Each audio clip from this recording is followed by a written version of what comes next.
That's all I had on that particular thing. Vern, you had an item you wanted to bring up?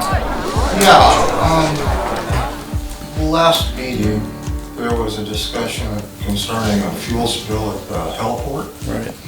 And I have an aviation background, so my ears perked up, and I regret I didn't see the news item. I did after the meeting go look at whatever news was available on that. And, you know, I saw a variety of spillage stats. It said 90 gallons versus 400 gallons I heard in the meeting, and 250 gallons, whatever.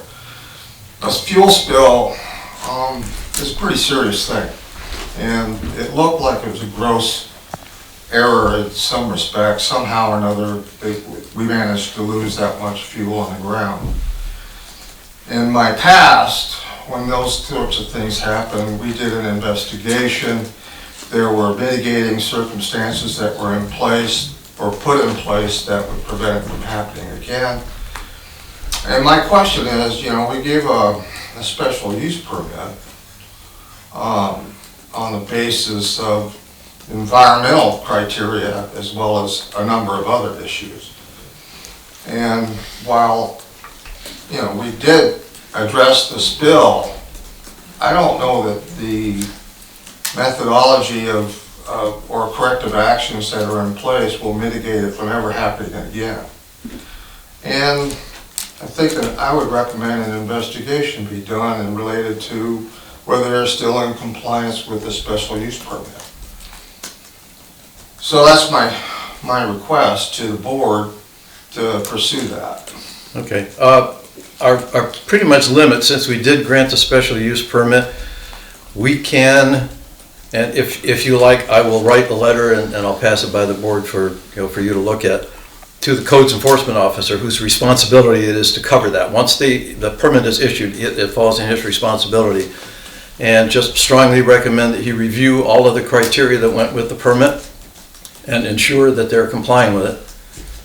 And ask him to investigate whether or not the operating company has taken additional steps to avoid that happening in the future. That's about our total limitation here. Well, if he needs help, I mean, my background was oversight of worldwide fuel facilities. Okay, so I will make him the offer that you're available for his assistance. I give him a hand for, you know, knowledge and experience or whatever. Well, plus I think he's a lieutenant in the Rome Fire Department, Yeah. so I'm pretty sure he's going to have some pretty good background on that too. So Sure, absolutely. yeah, but we can do that. Okay. Okay, I will write that letter and I'll send it out to the board this week and we'll just pass it on to Scott. Do we have to motion on that, or? No, I'll just go ahead and do that. We can do that informally. All right. Okay, any other board members have any new business that we want to bring up? All right, the old business is concluded. If there's no further new business, I'll entertain a motion to adjourn. That's a motion. All in favor? Aye. All right, thank you all for being here. Update, September 7th, 2025, 4 p.m.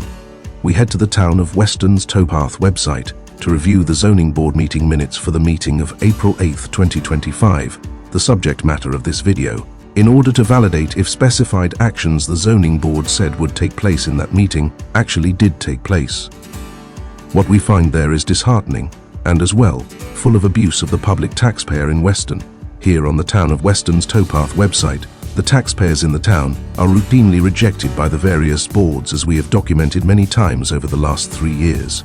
The taxpayer apparently not being important enough to be updated as to the minutes of these meetings as records to be provided to the public by law within 14 days of the meeting. This is not a one-off issue, but has been documented via video and other material in Weston for years. Here, in this example of the same old behavior, the zoning board in the town of Weston clearly lacks in their responsibilities to administer the process of managing the records to be made available to those taxpayers in the town within that 14-day window by law, show their glaring non-concern for the public they appear to not serve. The zoning board fails to approve, finalize or post the minutes for the April 8th, 2025 meeting we seek. Those minutes missing for 6 months now. The content we are interested in, concerning a request by a member of the zoning board to investigate the spill, is missing, along with most all of the monthly meeting minutes, required to be posted and available to the public within that 14-day window. any possible investigation process of the haphazard approval of a cheap temporary aviation fuel storage system for the permanent life net industrial aviation hangar and flight operations center by the town boards here have been stifled by themselves in Weston. That industrial project approved at risk to the public, feet from the town park of Weston, and approved along with its leakage-prone temporary aviation fuel storage system. Apparently all the folks could afford. That spill, occurring at the park in the spring of 2025 of plus or minus 400 gallons of aviation fuel. That fuel spilled under some of the heaviest snowfalls in the last 15 years here in early March. That leaking sieve of a defunct storage system and its negative environmental impact, as approved by the town board and the members of that board, should bear full responsibility, but are not held accountable in any way whatsoever for the results of that spill.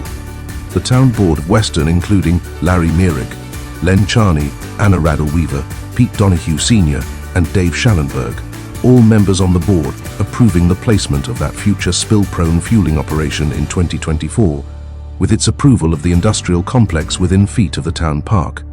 In that process of voting to approve that use, disrupting the already approved use of the town park as a park, via that approval of an industrial application on a property that borders the town park, without regard to or for the public. Another difficult to ascertain issue, however, is that it appears the Zoning Board of Appeals apparently does not want the public to see or gain access to the minutes of that meeting or many others. That observation and determination, based on the inability of the public to gain access to a set of meeting minutes that appear to be posted on the website, but when the user clicks on the link, they are provided with ASCII text formatted information that is not in a readable format for the public. This appears to be simply another means to keep the public taxpayer in the town of Weston out of the business of the zoning, planning, town boards, or their appointed members in the town. Truly an amazing attempt to continually thwart the public's access to the apparently considered private documents the town boards have access to, but the public does not.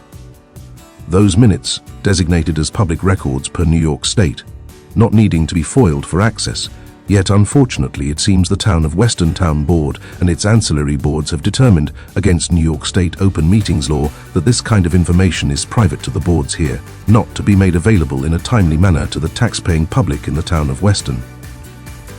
The arbitrary decisions apparently of the town board that this information belongs to the town board and its ancillary appointed boards, committees, and personnel of the town of Weston, while not being provided to the public as the law requires under the Open Meetings Law, a New York State foil. There is no question the town will claim they inadvertently posted that unreadable information and will quickly fix it after the fact, allowing the public access to that information finally, after almost 6 months have passed. Truly amazing that these boards actually believe the public will continue to buy the bogus excuses they are selling.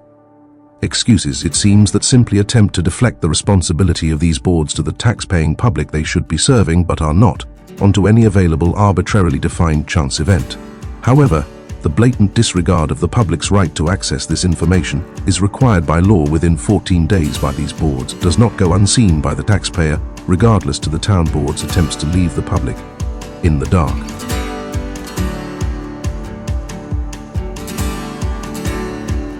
Brought to you by TWCA Productions and by Town of Western Civic Affairs.